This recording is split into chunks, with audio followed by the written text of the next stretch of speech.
Bienvenue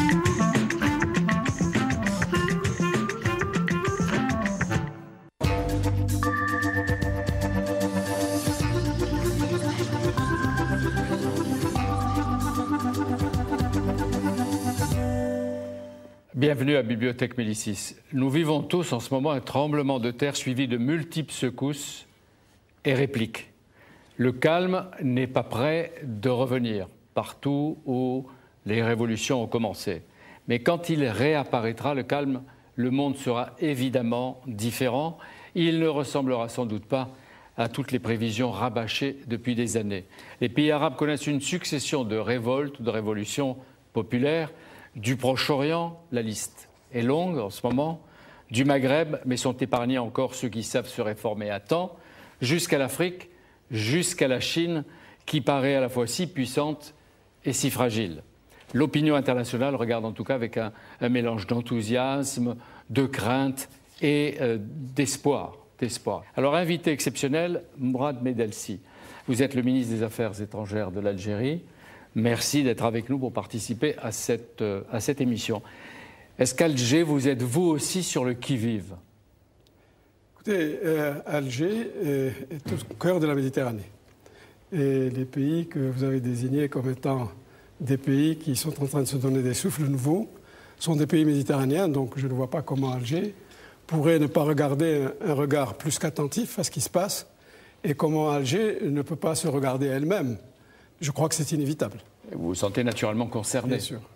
Hein? Bien sûr. Et quand les opposants ou les peuples s'expriment, est-ce que vous pensez que la réponse doit être politique et sociale ou militaire? C'est évident que la réponse, de mon point de vue et du point de vue de ce que je représente ici, ne peut être que politique. C'est-à-dire qu'il faut d'abord se mettre à l'écoute des populations, ensuite s'auto-évaluer soi-même lorsqu'on est responsable, et voir comment on peut faire se rencontrer deux chemins, celui du progrès du gouvernant et celui de la patience de celui qui, souvent, à juste titre, fait avancer les choses en s'exprimant. Cette fois, au-delà des mots, dans les actes, Absolument. quand on parle de réforme et de justice, pour qu'elles soient appliquées. Les mots sont magiques dans l'action. Ils ne sont pas magiques ou pas durables dans l'inaction. Autre invité de Bibliothèque Médicis, Khaled El Khamissi. Je vous lis, vous êtes écrivain et un écrivain à succès, vous êtes un militant, vous étiez un opposant politique à Moubarak, vous continuez à être démocrate, c'est évident, mais vigilant. Certainement. D'abord, où vous avez appris le français? Parce qu'on va voir que vous allez vous exprimer. Au lycée au Caire. Ah oui. Et vous avez fait des séjours en France? 3 ans pour faire le doctorat à Paris-Panthéon. Sur politique. C'est bien. Donc, vous étiez prêt. Et donc, quand vous êtes rentré dans le pays, vous n'avez pas pu supporter la chape de plomb, ou même pas? J'étais opposant depuis le début. Depuis 1981, je suis opposant à Moubarak. Je me rappelle très bien, 3 jours après, on a manifesté à l'université contre le système Moubarak. C'était trop tôt, 3 jours, ce n'était pas suffisant, mais pour moi, c'était suffisant pour être contre ce système. Alors, par exemple, vous avez publié des livres qui étaient très critiques de la société égyptienne. Comment était-il possible de publier alors qu'on disait qu'il y avait la dictature et la censure? C'est-à-dire qu'elle fermait les yeux, elle ne se rendait pas compte, ou elle était faible et séduite peut-être par ce que vous écriviez, vous et quelques autres? Non, pas du tout. D'abord, la censure en Égypte n'existe pas pour les livres. La censure seulement, c'est sur les médias, donc télé, radio, chansons. Pourquoi? Pour simple raison,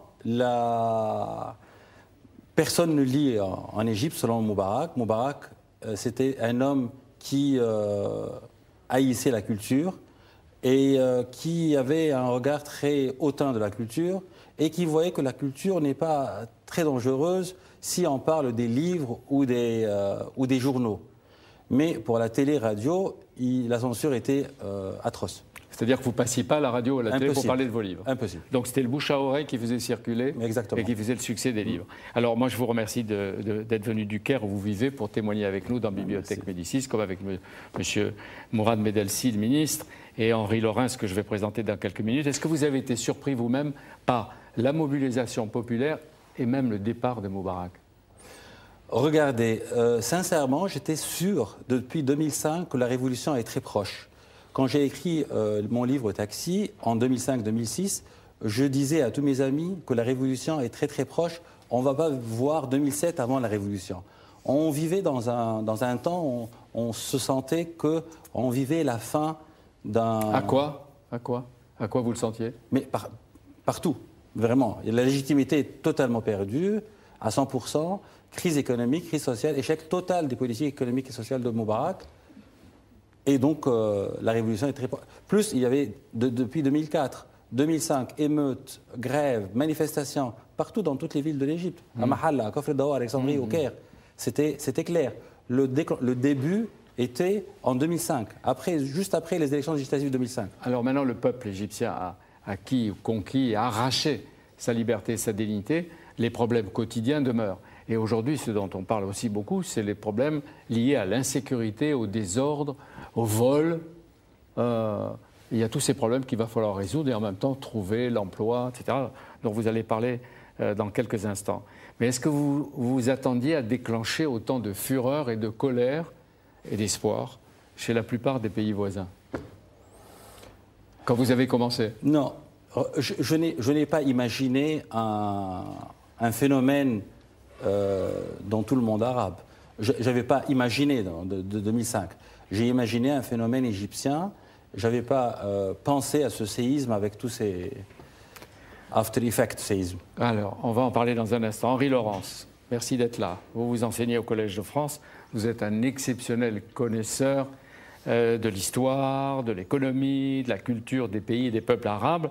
Je crois que vous rentrez du Liban et dans quelques jours, vous allez enseigner à Tunis, à l'université de Tunis. Est-ce que vous êtes surpris, vous, de l'ampleur et de la force à la fois de la contestation qui a abattu ou qui abat les statues des pharaons et des rois? Pour être honnête, on a été totalement surpris. Bon, les historiens sont très forts pour prédire le passé, et donc maintenant je suis capable de voir tous les signes annonciateurs des événements. Mais il y a encore 3 semaines, un mois, si on m'avait dit que M. Moubarak allait tomber, je ne l'aurais pas cru. J'ai eu une discussion avec un doctorant égyptien qui, lui, me disait que Moubarak allait tomber, et moi je ne le croyais pas. Donc un peu d'honnêteté permet de montrer qu'on a été surpris comme tout le monde, et je pense aussi comme les acteurs. Oui. C'est-à-dire qu'ils ont inventé au fur et à mesure. Hein? Ça, on le verra tout à l'heure avec Khaled. Vu d'Europe et des États-Unis, Henri Laurence, c'est un mouvement global et solidaire. Et pourtant, chaque peuple semble manifester avec son propre drapeau national. Est-ce qu'il y a une fibre nationale au cœur d'une révolution qui paraît générale? C'est un mouvement assez extraordinaire, si vous voulez, dans la mesure où c'est d'abord des mouvements fondamentalement nationaux. On a vu en Tunisie comme en Égypte, d'abord les drapeaux locaux, enfin Égypte ou Tunisie, montraient ni les drapeaux rouges ni les drapeaux verts de l'islamisme. Et l'autre chose qui était extrêmement frappante, c'est l'absence ou la très peu faible présence de slogans dits anti-impérialistes, mort à l'Amérique, brûler le drapeau américain, etc. On ne l'a pratiquement pas vu. J'ai vu sur les images d'Al Jazeera, mais c'est pas sûr que c'était représentatif. Qatari, il y avait quelques slogans anti-israéliens, mais c'est à peu près tout. Et là, c'est important. Et pour revenir à une question que vous m'avez certainement pas posée, vous voilà agir comme le général de Gaulle. Dans les conférences de presse, quand on ne posait pas la question, il dit « je m'en vais vous répondre à une question que vous ne m'avez pas posée ». Alors je vous en prie, vous êtes impatient parce que j'allais vous la poser. Voilà, je ne sais pas laquelle, mais j'étais sûr que j'allais vous la poser. L'erreur des diplomaties occidentales a été positive. Parce que le fait que les diplomaties occidentales n'ont pas apporté de soutien immédiat au mouvement en Tunisie et surtout en Égypte, et c'est une erreur, a permis justement aux manifestants d'apparaître essentiellement sur un plan national et non pas acté ou manipulé de l'étranger. Mourad Medelsi, Henri Laurence constate la dimension nationale de tous ces phénomènes. Est-ce que vous sentez-vous que chaque nation, et en tout cas la vôtre, mène avec ses moyens, son histoire, sa culture, son combat éventuellement pour se moderniser toute seule ou avec le soulèvement des peuples? Je crois que l'exemple de l'Algérie indique bien que chacun de nos pays a sa propre rencontre avec l'histoire. Pour ce qui est de l'Algérie, la rencontre avec l'histoire remonte à loin, mais si nous ramenons l'histoire a sa dimension très contemporaine. Je voudrais rappeler que en 88, en Algérie, il y a eu un mouvement qui ressemble beaucoup au mouvement que nous avons observé en Tunisie et en Égypte. Et le fait que nous ayons démarré ce mouvement il y a un peu plus de 20 ans indique bien la spécificité du cas algérien comme argument supplémentaire, s'il en fallait, pour vous donner raison lorsque vous dites que chacun des pays a sa propre situation et chacun a sa propre perception de la façon. Mais il y a un tronc commun entre l'ensemble des pays.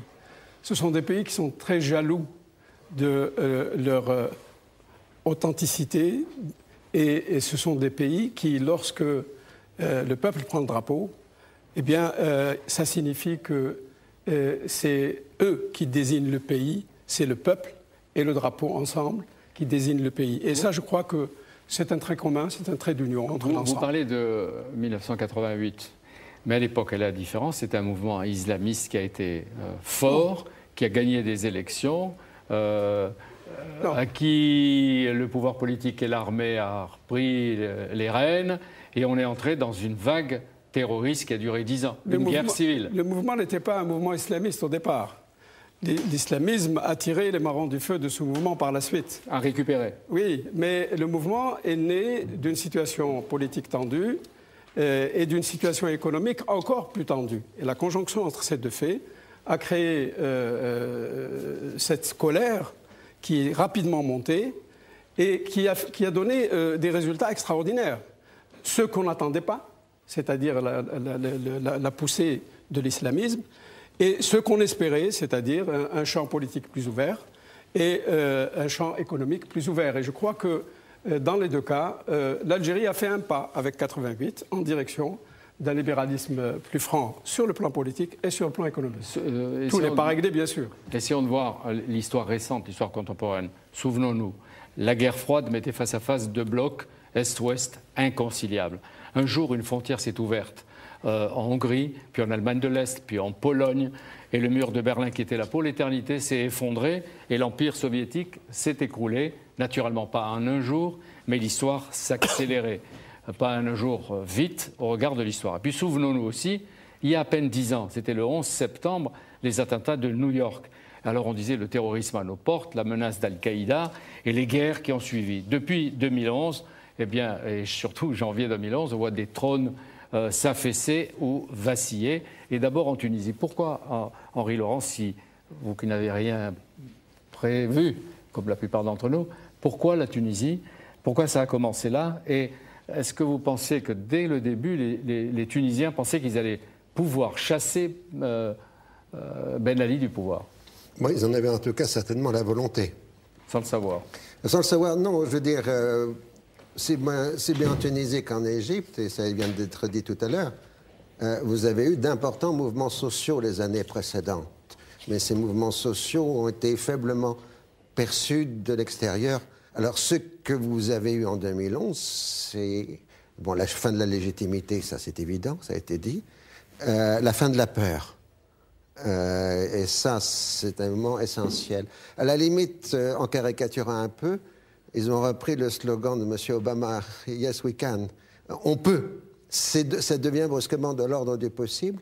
Et puis, très nettement aussi en Égypte, on connaît moins la situation en Tunisie, vous avez une exigence de dignité.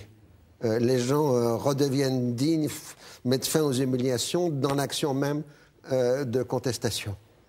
J'aurais une question au professeur Khémissi, avec votre permission, M. El-Kabash, qui me paraît, disons, résulter de ce type d'analyse que nous faisons, de savoir dans quelle mesure elle est autocentrée, c'est-à-dire qu'elle est portée par le pays, et dans quelle autre mesure, au singulier et au pluriel, elle pourrait être inspirée par les autres. La question étant la suivante. Est-ce que ce qui s'est passé en Égypte se serait passé au même moment sans qu'on ait enregistré au préalable quelques jours avant ce qui s'est passé en Tunisie? Personnellement, je viens de dire que cette révolution a été inévitable en Égypte. Mais le moment, le déclencheur ou le déclenchement, comme dit Mourad Medassy, est-ce que les effets, les images, etc., ont permis de tester un peu le pouvoir vacillant et hop. Certainement, c'était un facteur. Mais il y avait plein d'autres facteurs qui jouaient. C'est un facteur déclenchant, donc, dans une situation qui était prête à évoluer. Alors, mais vous êtes en train de souligner la force et le rôle, l'influence des télévisions, en particulier d'Al Jazeera. Oui.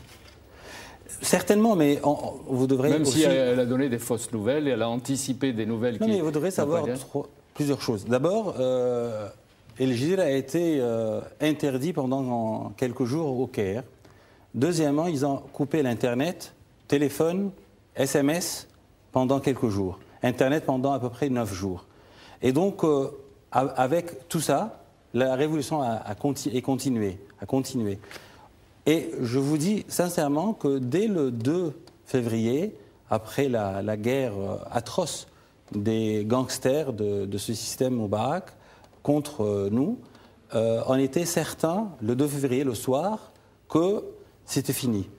La fin de Moubarak est très proche et on savait que chaque jour, on devrait faire plus encore de stress. Vous avez davantage sur le pouvoir. Oui, et c'est fini. Et comment vous vous donniez rendez-vous pour vous rejoindre tous à la place Tahrir? Bon, ce n'est pas place Tahrir. Place Tahrir, c'est le symbole. Oui.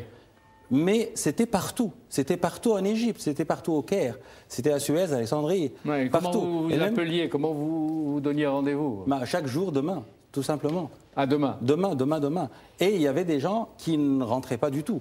Il y avait des dizaines de milliers qui ne rentraient pas du tout de chez eux. Alors, et aussi, même au Caire, il y avait plusieurs places où la révolte et la révolution étaient très, très accentuées. Mais les médias, les télévisions étaient surtout à Place Tahrir. Moi, j'habite très proche de Place Tahrir, donc vous descendez les escaliers, j'étais vous Place Tahrir, une cigarette, et vous étiez. J'y étais chaque jour du 25 jusqu'à la fin. Et alors, maintenant, vous vous déshabituez, puisque la place a repris ses activités, ou est-ce que de temps en temps, vous avez déjà la nostalgie du rôle qu'elle a joué et vous redescendez contre je ne sais qui? Non, regardez, je suis un homme de culture, je suis un homme rationnel, je sais exactement aujourd'hui c'est quoi notre rôle. Ça n'a rien à voir ni avec la nostalgie, ni avec l'habitude. Le peuple égyptien, les révolutionnaires, la révolution sait exactement que ce qui s'est passé, c'est seulement un seul pas. La chute de Moubarak, c'est premièrement, mais on a 15e. Donc on a de 2e au 15e. Oui, mais alors, quel est le 15e? On va continuer à parler. 15e. C'est quoi le 15e? Est-ce qu'il est déjà écrit ou, comme disait Laurent, vous allez vous débrouiller pour l'inventer? Non, 15e, c'est très clair. C'est la vraie démocratisation de la vie politique égyptienne. La vraie démocratisation. Des vrais partis, des vraies élections, une vraie liberté, etc. C'est la vraie démocratisation d'une vie politique égyptienne. Avec des leaders non corrompus, non voleurs, etc. Ah ouais. Et vous les connaissez, les non-voleurs? Non, pas encore. Bon. Parce qu'après 30 ans pas de vie politique... Ils ont tous volé? Non, c'est pas ça. Il y a 30 ans, on n'a pas de parti politique, on n'a pas des vrais partis politiques. Les partis politiques égyptiens sont des décors d'un studio américain où Robert De Niro peut jouer un film, mais pas des vrais partis. En Algérie, vous avez combien de partis autorisés? Nous avons 27 partis, 21 partis sont représentés à l'Assemblée et 3, les plus importants, sont représentés au gouvernement. Mais des partis fantoches ou copains ou des vrais partis qui gueulent à l'Assemblée, qui se font entendre? Je ne sais pas si on peut utiliser ce terme-là, mais il y a des partis qui ont plus d'audience que d'autres, Je dirais même peut-être que certains partis plus de moyens que d'autres. Sur les 27 partis, il y en a 22 qui sont à l'Assemblée, mais sur les 21 qui sont à l'Assemblée, il y a bien 5-6 partis qui peuvent être considérés comme étant de vrais partis. C'est-à-dire, un vrai parti, c'est quoi? C'est le produit de l'histoire, certes, mais c'est des choix politiques. Alors, il y a des partis qui vont être plutôt des partis de gauche. Nous avons dans l'arsenal partisan même des partis très très proches du Parti communiste. Je veux dire, un vrai parti, tout simplement, et avec une caricature, le président du parti peut aller, par exemple, donner 1 heure dans une université. Oui. Est-ce que la sécurité va accepter, oui ou non? Bien sûr. En Égypte, c'est non. Bien sûr. Donc, ça, je caricature là. En Égypte, vous aviez des journaux qui pouvaient critiquer le régime? Oui, mais combien de personnes lisent les journaux en Égypte? Oui, et en Algérie? En Algérie, nous avons plus de 60 quotidiens par jour. Et la presse est essentiellement privée. et je pourrais ajouter, avec tout le respect que je dois à la presse, qu'elle est extrêmement libre, pour ne pas dire plus, lorsqu'il s'agit de représentants du gouvernement. On accepte de caricaturer le pouvoir et même le président Bouteflika. Depuis 10 ans, de manière constante et je dirais même ascendante. S'il y a des... C'était la même chose en Égypte. Si on découvre dans l'administration, dans le secteur politique, des corrompus, la presse peut le dire ou celui qui le fait va en prison? Non, pas du tout. Pas du tout. Nous avons une législation qui fonctionne aujourd'hui. Cela ne signifie pas que l'ensemble de ceux qui sont corrompus sont passés à travers ces mailles, mais nous avons des centaines de dossiers de corruption qui sont au niveau de la justice et la plupart d'entre eux, les plus importants, sont restitués très rapidement à travers la presse nationale. Donc ça peut être un encouragement, effectivement, à plus de transparence et donc à une réduction de ce phénomène on vous écoute. Qui ne nous est pas propre, encore une fois, et que nous partageons avec vous. On vous écoute, tout est formidable. Qu'est-ce qui ne va pas bien? Qu'est-ce qui ne va pas bien? Alors, pas du tout. Ce qui ne va pas bien, c'est d'abord le fait que nous ayons un peu, pour prendre une comparaison peut-être un peu osée, une situation en Algérie qui vient après une guerre civile. Cette guerre civile, nous l'avons conduite avec les conditions que vous connaissez et nos propres moyens. Et cette guerre civile, elle a laissé des traces extrêmement importantes dans la mémoire des Algériens et dans leur physique. Au moment où nous étions en guerre civile, la principale préoccupation, c'était de retrouver la sécurité. Une fois que nous avons trouvé la sécurité, il a fallu que nous nous reconnaissions les uns dans le regard des autres. Il a fallu la réconciliation. Lorsque nous avons eu l'un et l'autre, nous avons découvert tous les autres problèmes à la fois. Ouais. C'est-à-dire les problèmes du quotidien. Et la politique de réconciliation, de concorde civile, est-ce qu'elle a été une réponse suffisante à la guerre civile intérieure? Je crois que c'est une réponse qui est aujourd'hui considérée comme non seulement suffisante, mais elle est considérée également comme un exemple, parmi d'autres exemples, de réconciliation nationale réussie en Algérie. À l'époque, à cause du développement du terrorisme, vous aviez déclenché, ça fait 20 ans, l'état d'urgence en Algérie. Oui. Est-ce que, vous me disiez à Europe 1 l'autre jour qu'il allait être levé? Est-ce que l'état d'urgence est levé? Il est levé. Tout le monde sait qu'il est levé et que dans les jours qui viennent, sa traduction, pas seulement sur le plan juridique, parce que la décision est prise, mais sur le plan opérationnel, va être visible pour tout le monde. C'est une décision qui est prise. C'est une décision qui est prise maintenant. Il n'y a plus de discussion, puisque le Conseil des ministres l'a prise et que par conséquent, nous considérons que tout le monde est informé aujourd'hui. Et l'état de droit, c'est pourquoi en Algérie? Alors, même si vous levez l'état d'urgence. Qu'est-ce que c'est que l'état de droit? L'état de droit, c'est la télé libre, Internet. L'état de droit, c'est d'abord avoir un droit. Un droit écrit et un droit suffisant, et un droit moderne et un droit accepté. C'est le cas chez nous. On a dû le revisiter d'ailleurs ces dernières années pour le rendre encore meilleur, puisque pour rentrer en tant que membre associé à l'Union européenne, il a fallu regarder pas à pas l'ensemble du droit positif algérien. Mais le droit, ce n'est pas simplement des procédures et des codes. C'est la manière dont on les gère. C'est les capacités que nous nous donnons pour les gérer. Et une réforme de la justice a démarré en 2002 en Algérie, qui est maintenant quasiment achevée, et qui a permis de faire un pas considérable pour raccourcir la distance entre un texte et notre aptitude à le Vous avez demandé réaliser. À Khaled tout à l'heure si l'Égypte est partie après la Tunisie, qu'elle en était inspirée ou influencée. Oui. Est-ce que l'accélération de la levée de l'état d'urgence, c'est des mesures que vous êtes en train de prendre avec le président Bouteflika, les réformes éventuelles, s'il y en a, dont vous parlerez, elles ne sont pas elles aussi influencées par les pressions populaires et en même temps ce qui se passe dans d'autres pays? Très honnêtement, je répondrai jamais non à cela. Nous sommes tous sous influence. Nous ne sommes que des hommes. Et nous sommes en plus des hommes politiques, nous avons plus de responsabilités que les autres. Il est évident que nous devons voir dans les signaux à l'intérieur du pays et dans les signaux qui sont au voisinage de notre pays des éléments qui doivent nous conduire à être pas seulement plus vigilants, mais plus performants. Et je crois que de ce point de vue-là, l'Algérie a pris sa part de bénéfices, entre guillemets, de cette opération qui est née en Tunisie, qui se développe en Égypte. Plus performant que les autres ou plus performant que vous l'avez été vous-même? Pour nous-mêmes. Pour nous-mêmes.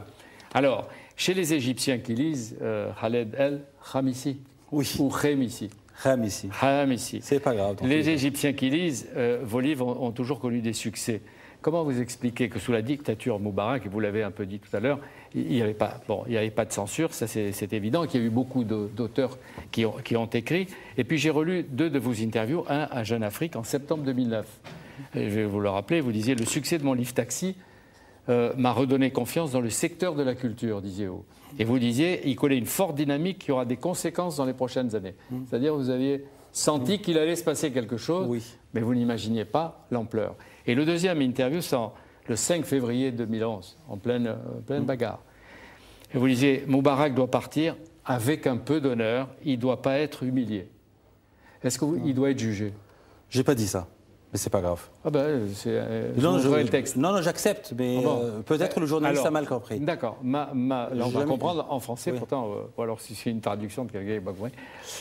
Est-ce que Hosni Moubarak doit être jugé? Doit être jugé. Regardez, sincèrement, je m'en fous totalement de Moubarak. Sincèrement. Je sais que la plupart de la population égyptienne est très intéressée à juger Moubarak. Moi, personnellement, en tant que personne, et j'ai écrit même ça, je m'en fous complètement du passé. Moi, je suis un homme qui s'en fout naturellement du passé.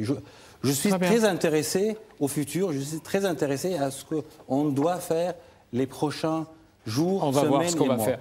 Mais vous vous promenez toujours en taxi. Oui. Votre narrateur, il se promène toujours en taxi. Oui.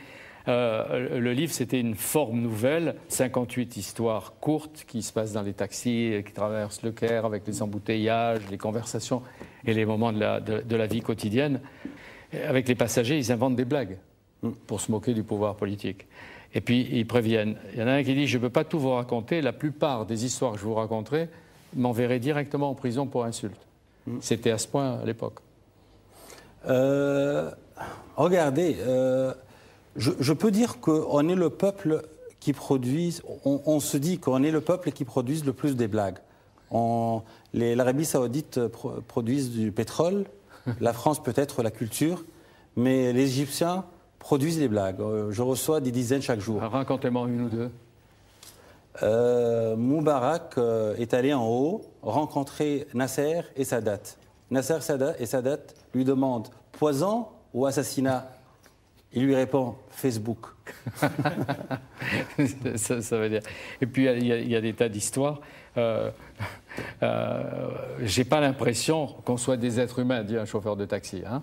Vous vous souvenez de ça? Très bien. Je vous le raconte. Vous pensez aux phrases en français ou vous pensez à ce que vous avez écrit en arabe? J'ai écrit en arabe. En arabe. Et l'autre chose, c'est on ne nous prend pas pour des êtres humains, mais de vieilles godasses. Qu'en pensez-vous, monsieur, dit-il à son passager? Est-ce que je suis un être humain ou une chaussure? Oui. Hein? C'est-à-dire, à ce point, on s'interrogeait sur sa propre dignité. Il y a toutes sortes d'histoires. Et combien d'années il faut, à partir de l'Égypte d'aujourd'hui, pour que les chauffeurs de taxi disent la corruption et les corrompus ont disparu? Minimum 5 ans. Minimum. Bon, je veux dire quelque chose. D'abord, la population égyptienne est très jeune. Le peuple égyptien, les 2/3 de la population égyptienne est de moins de 30 ans. Quand je suis né, et je ne suis pas très très vieux, la population de la planète était 3 milliards. Cette année 2011, on aura 7 milliards. Donc, de 3 à 7, donc moi je suis plus vieux que 4 milliards dans cette planète. En Égypte, c'est pire encore. Ce que je veux dire, que cette révolution égyptienne, tunisienne et autres, dans les jours qui viennent, j'espère, c'est une révolution d'une nouvelle génération. Cette nouvelle génération est d'un système de valeurs, de système de pensée totalement différent que la mienne et que la vôtre. C'est un système de valeurs qui va faire le monde de demain. Le monde qu'on vit aujourd'hui, c'est le monde de l'après-deuxième guerre mondiale. Le système mondial d'aujourd'hui, ça va finir très bientôt. Je sais que les Européens, les Américains tiennent encore à ce système d'après-deuxième guerre mondiale, mais ça va finir. Ah oui, on voit la Chine, l'Inde, le Brésil, la Russie, ça va, et puis le continent africain. Ça va mourir. Henri Laurence, il y a une dimension aussi démographique. Fondamentale. Parce que si vous prenez les performances économiques globales de la région arabe ces dernières années, elles ne sont pas mauvaises en chiffres globaux. D'abord, ils ont à peu près mené des bonnes politiques anti-crise et l'impact de la crise mondiale a été très faible sur les pays arabes. En taux de croissance, ils sont du 4, 5, 6%, etc. Donc, les politiques économiques libérales en soi n'étaient pas mauvaises. Elles ont été désastreuses sur le plan social. Non pas par essence, mais par le fait que les écarts sociaux sont absolument gigantesques. Vous avez une petite élite, enfin élite entre guillemets, un petit groupe de gens extrêmement riches et des gens en masse extrêmement pauvres. Énormément de jeunes, ça veut dire énormément de chômeurs parce que l'économie n'arrive pas à produire le nombre d'emplois correspondant. Vous avez un très haut niveau de pauvreté au sens des Nations Unies, c'est-à-dire moins de $2 par jour et pas personne, etc. Donc mais ce qui est le plus intéressant sur le plan strictement sociologique, et vous savez que les sociologues travaillent à désenchanter le monde, selon l'expression, c'est que vous avez eu ce qu'on appelle des fausses classes moyennes. C'est-à-dire des gens qui avaient envie d'être dans les classes moyennes, qui avaient des modes de vie de classe moyenne, Internet, téléphone portable, etc., mais qui n'avaient pas les moyens réels économiques correspondant à ces classes moyennes. Et ça, évidemment, ça a été l'un des moteurs Henri du Laurence, mouvement. dans tous les pays qui ont bougé, il y avait la bourgeoisie, les classes moyennes de ces pays qui aspiraient à plus de droits et de liberté et qui se sont mêlés dans les manifestations, etc., à des jeunes, comme le dit Khaled, sans emploi, inquiets, même avec des diplômes, Je etc. crois que le terme général, c'est le besoin de dignité. Oui, de dignité. Et en même temps, des perspectives qu'offrirait après la dignité et la liberté. Mais est-ce qu'il n'y a pas quelque chose comme une lutte des classes sociales que l'on va retrouver au moment où il faudra choisir les dirigeants politiques? Parce qu'il faudra contenter à la fois les jeunes qu'on a vus à Tunis, dans toute la Tunisie et en Égypte, et puis des gens plus arrivés qui ne sont pas forcément représentés par ces jeunes-là. Non, mais ça, c'est évident. De toute façon, c'est la situation dans toutes les périodes révolutionnaires. Vous avez d'une part des attentes qui sont absolument considérables, et puis vous avez le retour, le réel. Mais en même temps, la lutte sociale est indispensable. Le grand fantasme de l'islamisme, il est fondé sur une erreur, à mon avis, qui est la suivante. Les islamistes, ils existent, ils sont puissants, je n'ai pas du tout de les nier, leurs slogans sont très attractifs. Mais le mode de société qu'ils proposent, pour simplifier les choses, c'est une société solidaire, où les riches aident les pauvres, où il n'y a pas de conflit. Or, justement, la phase où nous arrivons, aussi bien en Tunisie en Égypte, c'est la phase des conflits sociaux, où les ouvriers demandent des augmentations, etc.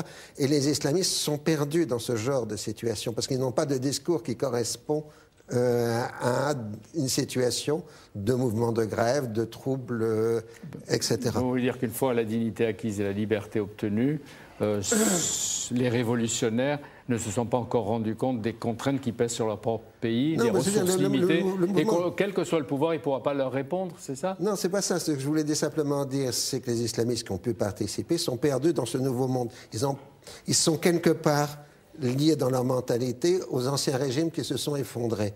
Et dans ce sens-là, ils ne sont pas prêts à affronter le nouveau monde qui est en train d'émerger. Ils ne sont pas prêts aussi de reprendre le bâton de pèlerin parce qu'ils ont échoué ailleurs. Et pendant 10 ans, en Algérie, nous avons vécu avec eux et nous avons célébré, comme vous le faites, à la place Tahrir, leur échec chez nous. Et pendant 10 ans, nous l'avons fait seuls. Et cette expérience nous prémunit, nous, Algériens, et beaucoup d'autres, contre le risque de l'islamisme. Aujourd'hui, on sait qu'est-ce que ça représente, l'islamisme, comme risque. Parce que nous l'avons vécu dans un certain nombre de pays, dont le mien. Est-ce que de temps en temps, vous ne vous en servez pas comme alibi pour éviter de faire bouger socialement, économiquement les choses? Je ne crois pas, parce que socialement, M. El Kabash, l'Algérie a un système qui n'est pas idéal, je n'en disconviens pas.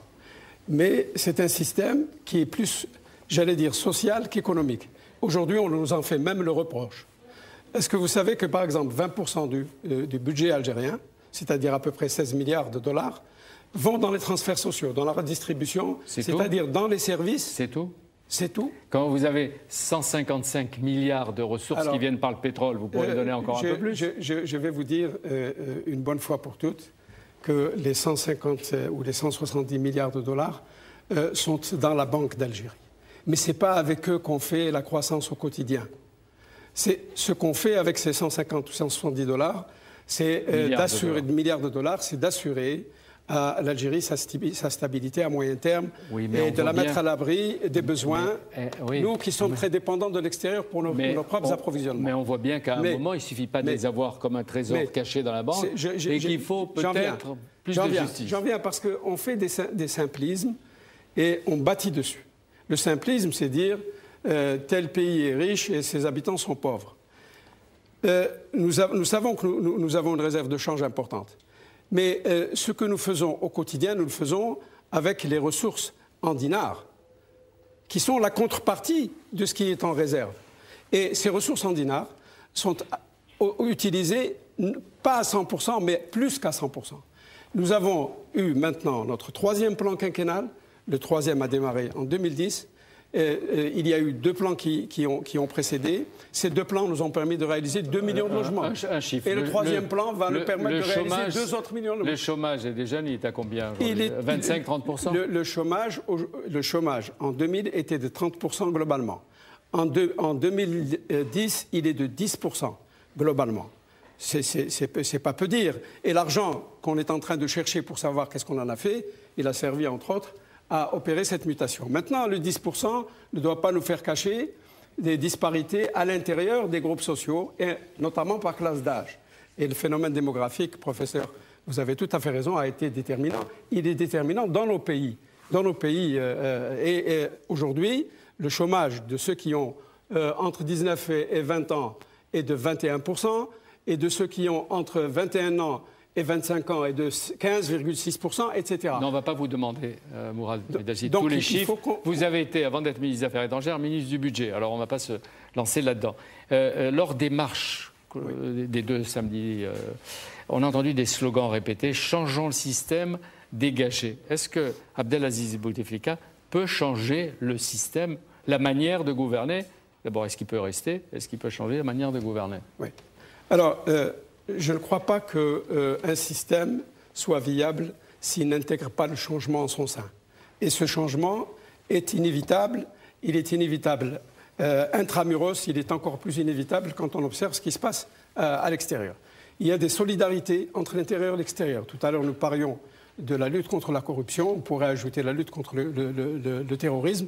Il n'y a pas de pays aujourd'hui qui seul puisse lutter seul contre la corruption.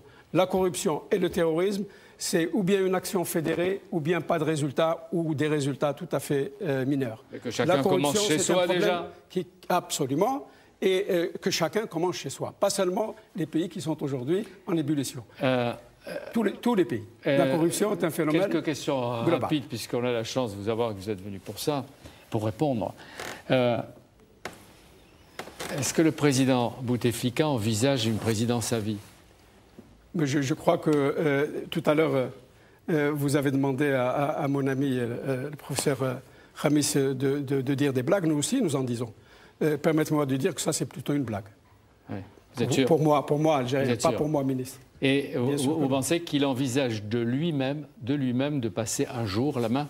Par exemple, son mandat, il va jusqu'en 2014. Oui. Est-ce qu'il organisera la succession? Il partira Lorsque le président est arrivé en 2000, nous étions en train de vivre encore les dernières phases de la guerre civile.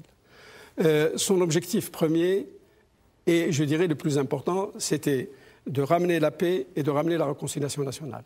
Et le deuxième objectif, c'était de remettre l'économie sur le chemin de la croissance. Je crois que ces objectifs sont atteints et le président, quelle que soit la date à laquelle son mandat sera terminé, aura fait son parcours. Il nous appartient maintenant d'aller vers la relève, tous, les uns et les autres. Donc, et nous allons tirer...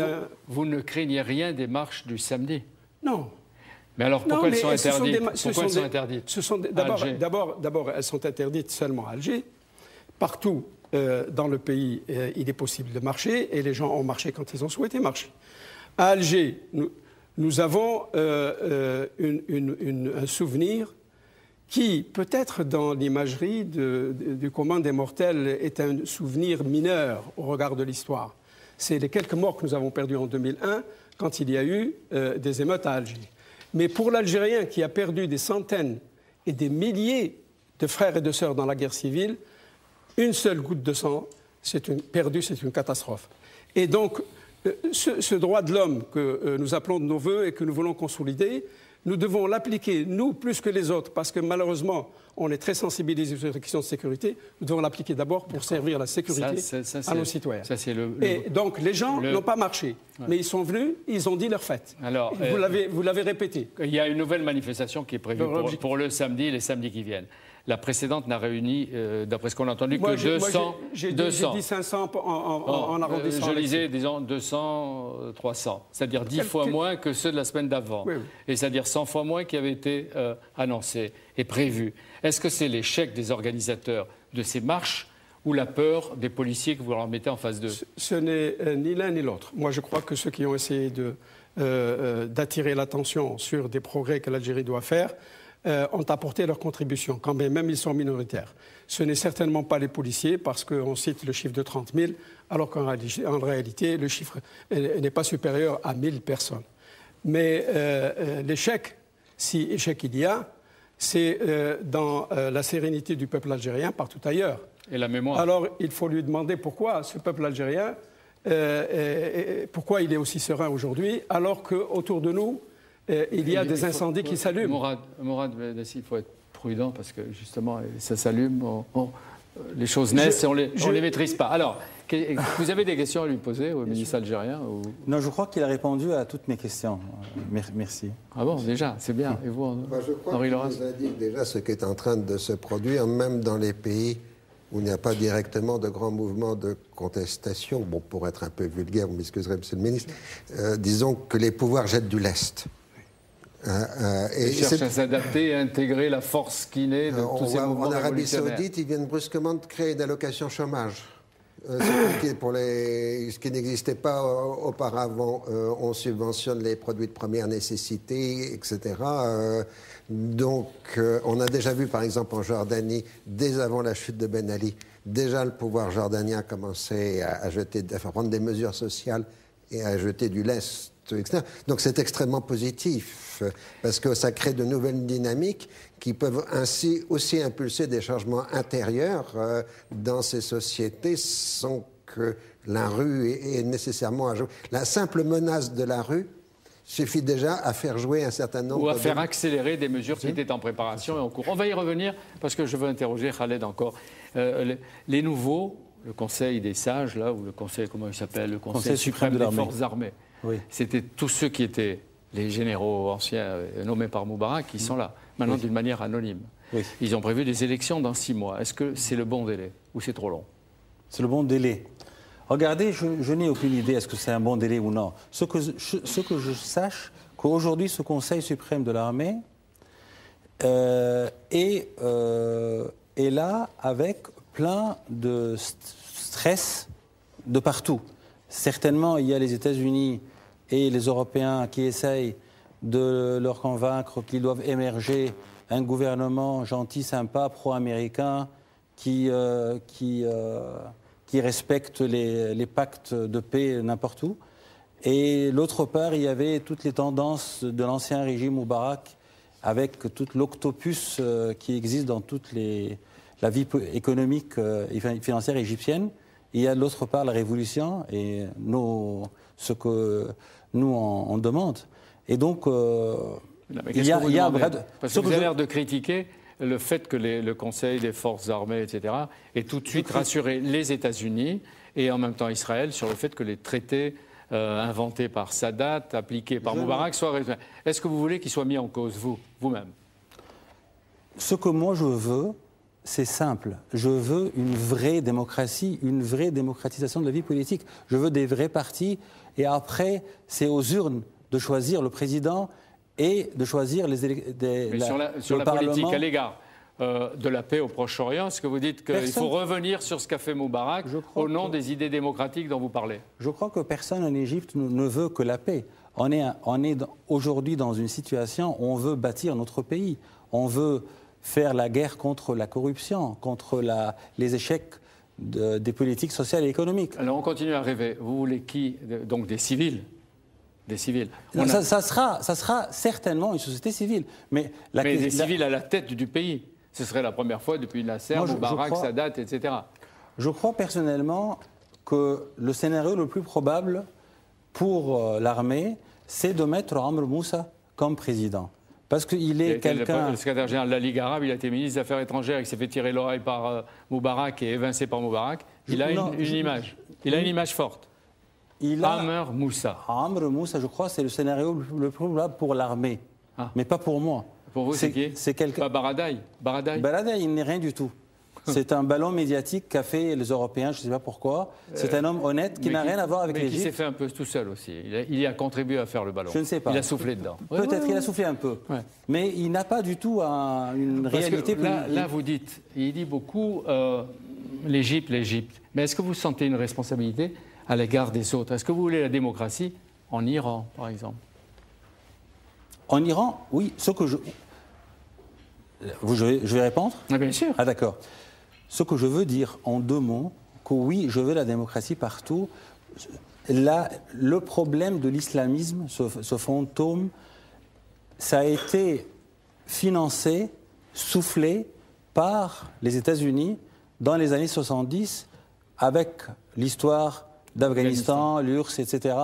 Moi, j'ai assisté personnellement à des campagnes de sensibilisation financées par les Américains. Mais ça veut dire que c'est un fantasme. Les frères musulmans, c'est un fantasme de l'Occident. C'est un fantasme. C'était un ballon qui a existé dans les années 70 jusqu'à il y a 5 ans. Je parle de l'Égypte, pour être clair. Je ne suis pas spécialiste dans le monde. Je connais l'Égypte, c'est mon pays, j'ai vécu toute ma vie, je connais son histoire. Ce que je vous dis, en Égypte, l'islamisme a fait une montée importante des fins 70 jusqu'à il y a 5 ans, et depuis 5 ans, il y a une chute énorme. Donc, dans le poids est-ce que vous êtes des d'accord avec islamistes? ceux qui disent qu'on est peut-être entré, et l'Algérie avait commencé après être sortie de sa révolution, dans une phase, Henri Laurence, de post-islamisme? C'est-à-dire, on se demandait, est-ce que ces révoltes démocratiques allaient aboutir à la victoire, pour le moment cachée, de l'intégrisme fondamentaliste, ou est-ce que ça va être, au contraire, ils vont trouver leur rôle normal dans une démocratie, et c'est plutôt des systèmes pluralistes et démocratiques qui se mettront en place? C'est toujours trop tôt pour faire des prédictions exactes, parce qu'ensuite, vous m'inviterez une prochaine fois, vous direz, vous avez dit ce jour-là que vous êtes complètement trompé, donc je prends évidemment mes précautions. Avec vous, un scénario probable, sans plus probable, c'est que d'un côté, vous ayez l'émergence de ce qu'on peut appeler un parti conservateur, aussi bien du point de vue des mœurs que du point de vue de la vie économique, qui, en quelque sorte, se revendiquerait un peu du modèle de l'AKP turc. Vous aurez aussi probablement des gens qui se mettront en retrait de la société, comme des intégristes qui se considéreront comme hors-jeu dans ce type, des mouvements de type salafite, qui ne sont pas du tout terroristes, mais qui se retireront parce que cette société, ils se diront, ce n'est pas la nôtre. Ça, c'est de l'ordre du probable. Ce que je pense aussi, et ça je le pense depuis le début, c'est que vous avez le risque, la possibilité d'émergence de ce qu'on pourrait appeler un parti de l'ordre. Des gens seront assez rapidement fatigués des mouvements sociaux, inquiets pour leur avenir économique, inquiets pour leur métier, du désordre, et sans du tout demander un retour quelconque au régime de Moubarak. C'est autre chose. On entre dans une autre configuration. Mais ce parti de l'ordre, qui pourra éventuellement prendre une dimension islamique ou non, ça c'est trop tôt, voudra surtout de l'ordre. Ouais. Sur l'Iran, la réponse que vous donnez, est-ce que la contagion de la démocratie peut atteindre ce pays qui penche chaque jour 3 à 4 démocrates?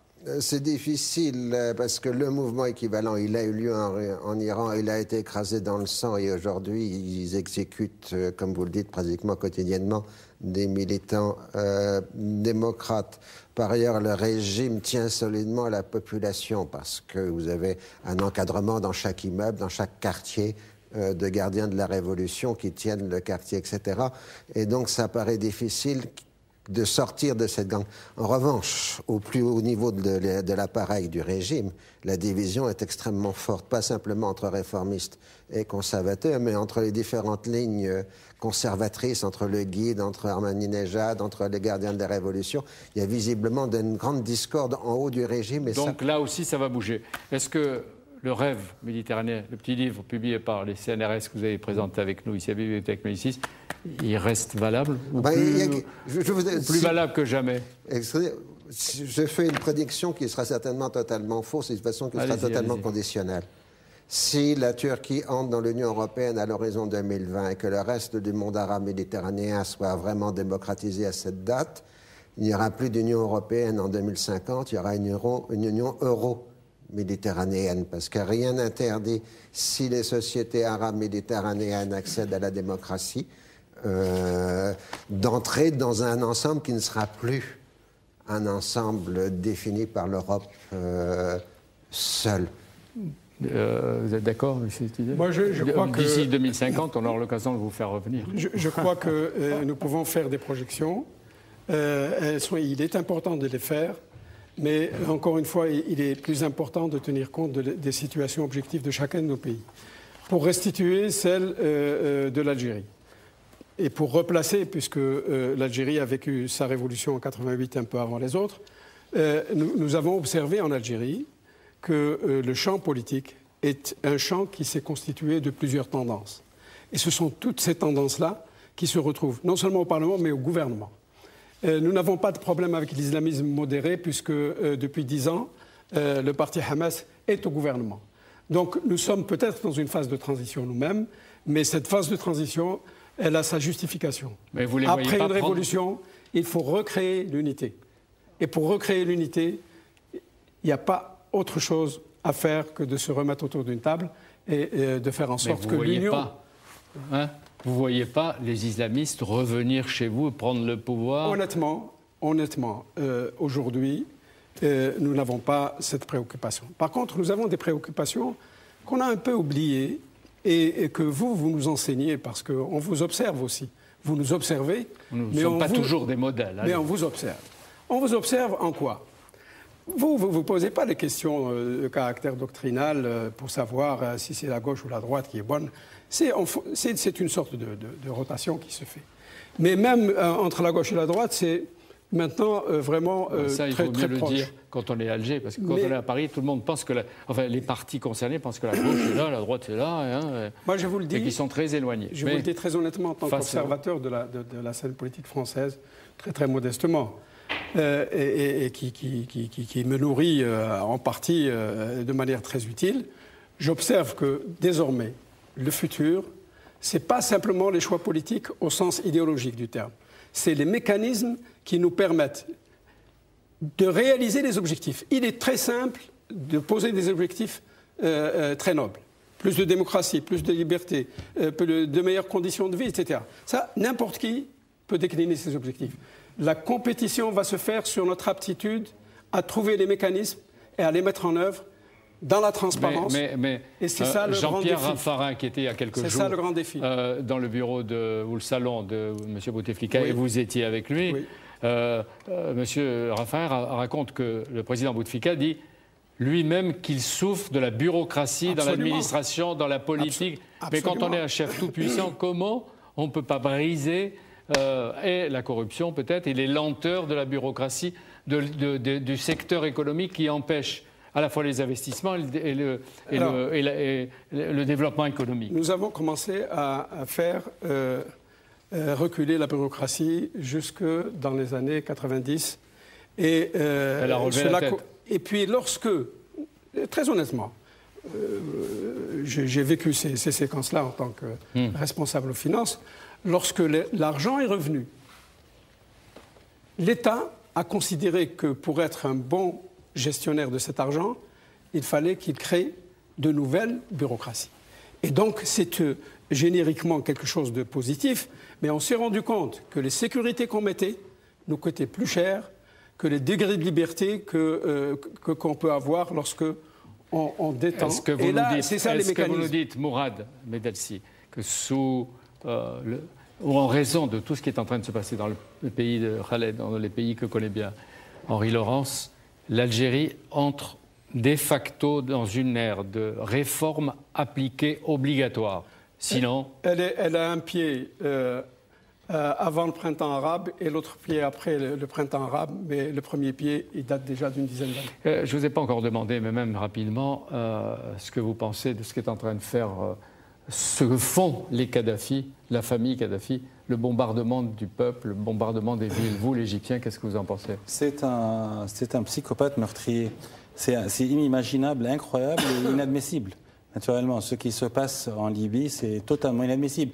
Mais je disais, et tous les hommes de culture en Égypte disent depuis très longtemps, que les systèmes politiques dans tout le monde arabe sont des systèmes qu'on doit repenser totalement. Qu'est-ce qu'il faut faire de Kadhafi? D'abord son peuple, qu'est-ce qu'il devrait faire de Kadhafi? Sa chute totale, sa chute, elle doit... Henri Laurence? Oui, ce n'est pas un régime engageant en tout cas. Oui. Et Monsieur le ministre des Affaires étrangères, avec un langage plus enrubanné, qu'est-ce qu'on fait de Kadhafi? Je vais vous dire très honnêtement... Oui, entre un écrivain et un ministre, c'est vraiment un langage différent. Je vous rassure, monsieur, je n'ai pas toujours été ministre, j'étais dans la société civile pendant plus longtemps encore. Mais ce que je peux dire simplement, c'est que si le choix du peuple libyen est celui-ci, nous devons le respecter. Et celui-ci, c'est-à-dire? Celui que vous venez d'évoquer maintenant. Mais vous pouvez le dire, vous pouvez le dire. Si le changement doit atteindre le niveau structurel qu'il a atteint en Tunisie et en Libye, c'est parce que le peuple répétez-lui votre phrase. Répétez-lui, Khaled, votre phrase pour voir s'il est d'accord. Qu'est-ce qu'on fait de Kadhafi? Si on peut, ou ce qu'il va se faire lui-même? C'est sa chute tout de suite, c'est un meurtrier. Et qu'est-ce qu'on peut faire pour des meurtriers? Monsieur le ministre. Donc, Monsieur le ministre. Je vous disais tout à l'heure que les mots ont une magie dans l'action. Moi, aujourd'hui, je préfère plutôt... vous faites confiance au peuple libyen, je c'est ça. Faire aujourd'hui un clin d'œil à ce peuple libyen qui a besoin que nous agissions en solidarité avec lui. Et cette solidarité ne doit pas s'exprimer simplement en termes de déclaration. Oui, c'est-à-dire le Conseil de sécurité des Nations Unies, les pays, des déclarations, l'Europe, etc. Elles sont peut-être nécessaires, mais on va chuter tous ces systèmes très prochainement. Les jeunes. Les gens dans le monde entier. Ça ne réforme pas. Et avec qui des systèmes de valeurs différentes. Et il y a en différentes. même temps des leçons pour toutes les démocraties. C'est évident, mais ça ferait l'occasion d'autres émissions. Il y a tellement de questions qu'on a envie de vous poser. Et on prendra chez le professeur la profondeur de l'histoire pour ne jamais oublier que l'avenir, il est fait aussi du passé. Merci à vous tous. Merci d'être venus du Caire. Merci beaucoup. Vous donnez envie d'aller vraiment au Caire avec vous. Non, on vous attend. Et que vous nous promeniez. Merci Mourad Medelsi, ministre des Affaires étrangères. C'est moi qui vous remercie. Je pense que vous êtes venu avec l'accord de M. Bouteflika ou en catimini. Non. Je suis très discipliné et je suis venu avec l'accord de M. le Président de la République. Et je suis persuadé qu'il va suivre avec beaucoup d'intérêt cette émission. Et il vous dira à l'occasion, si vous le rencontrez, ce qu'il en pense. Oui, vous ne pensez pas qu'il peut vous tirer l'oreille, après ce que vous avez dit? Non. Je crois que si il y a un métier qui a un risque, c'est bien le nôtre. Et c'est d'être aujourd'hui un dirigeant. Ça fait partie du risque. Voilà, d'être un dirigeant qui ne réforme rien. Oui, ça c'est le risque. L'équipe de Bibliothèque Médicis, Anne-Marie Moreau, Philippe Lallemand qui était à la réalisation, Oriane Jean Courcier, Mévelec, Anna Markovic, toute cette équipe vous a écouté tous avec énormément de passion. Ils me le disent à la petite oreillette que j'ai là. D'ailleurs, comme les fidèles de cette émission, des fidèles qui sont si nombreux grâce aussi à la TNT et à Internet. Merci d'être venu nous éclairer, Mourad Medelsi, et vous aussi, Khaled Al-Khamisi. Votre place et votre maison qui est à côté sont entrés donc dans l'histoire. Et je rappelle que François Furet a rappelé que la Révolution française avait duré 100 ans. 100 ans et que la démocratie est un combat et un art qui s'apprennent. J'espère que ça durera moins que 100 ans, mais enfin, c'est vrai que la démocratie, ça s'apprend. Nous restons tous attentifs, les yeux ouverts sur les changements accélérés du monde et en même temps, ces changements qui auront des conséquences pendant longtemps. Je ne peux pas dire infinies, mais pendant longtemps. Merci à vous tous d'être venus témoigner. pour Bibliothèque Médicis. Et à tous, merci et à bientôt. Grâce à vous, nous avons